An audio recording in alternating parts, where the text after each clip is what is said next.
তবে কি রমজানের চাঁদ নিয়েও এবার রাজনীতি শুরু হলো? মধ্যপ্রাচ্যের দুই প্রভাবশালী দেশ সৌদি আরব এবং সংযুক্ত আরব আমিরাতের মধ্যে চলমান কূটনৈতিক টানাপোড়েন এবার গড়াচ্ছে পবিত্র রমজানের তারিখ ঘোষণা নিয়েও। আন্তর্জাতিক সংবাদ মাধ্যম মিডল ইস্ট আই এর এক প্রতিবেদনে উঠে এসেছে এমনই ইঙ্গিত। প্রতিবেদনটিতে বলা হয় 2026 সালের রমজানের চাঁদ দেখা নিয়ে জ্যোতির্বিজ্ঞানী এবং ধর্মীয় কর্তৃপক্ষের মধ্যে তৈরি হয়েছে এক ধরনের বিতর্ক। সংযুক্ত আরব আমিরাতের শীর্ষ জ্যোতির্বিজ্ঞানীদের মতে আগামী 17 ফেব্রুয়ারি অর্থাৎ শাবান মাসের 29 তারিখ সন্ধ্যায় মধ্যপ্রাচ্যের আকাশে খালি চোখে বা টেলিস্কোপে চাঁদ দেখা যাওয়া বৈজ্ঞানিকভাবে অসম্ভব বিষয়।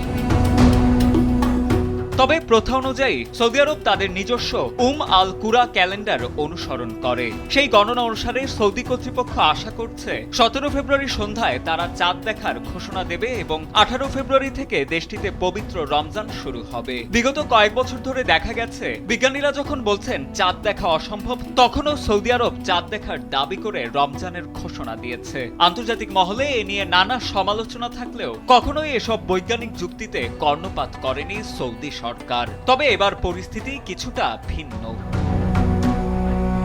সংযুক্ত আরব আমিরাতের শারজাহ মহাকাশ বিজ্ঞান ও প্রযুক্তি বিশ্ববিদ্যালয় এবং শারজাহ জ্যোতির্বিদ্যা একাডেমি গেল সপ্তাহে স্পষ্টভাবে জানিয়েছে 17 ফেব্রুয়ারি প্রযুক্তি ব্যবহার করেও চাঁদের দেখা মিলবে না। তাদের মতে আমিরাতের প্রথম রমজান হওয়া উচিত 19 ফেব্রুয়ারি অর্থাৎ বৃহস্পতিবার।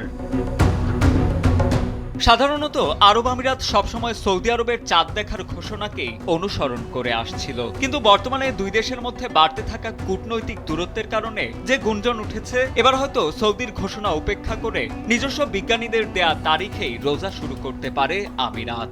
এমনটি হলে তা হবে দুই দেশের ধর্মীয় ঐক্যের ক্ষেত্রে এক ঐতিহাসিক বিচ্ছেদ। ইতোমধ্যেই ওমান এবং জর্ডান সাফ জানিয়ে দিয়েছে যে 17 ফেব্রুয়ারি চাঁদ দেখা সম্ভব নয়, ফলে সেখানে 19 ফেব্রুয়ারি থেকেই রমজান শুরু হওয়ার সম্ভাবনা বেশি। এখন শুধু দেখার বিষয় শেষ পর্যন্ত আরব আমিরাত কি বিজ্ঞানের পথে হাঁটে নাকি দীর্ঘদিনের প্রথা মেনে সৌদির সঙ্গেই থাকে। সাজিদ আনিল, ডেস্ক রিপোর্ট, সময়ের আলো।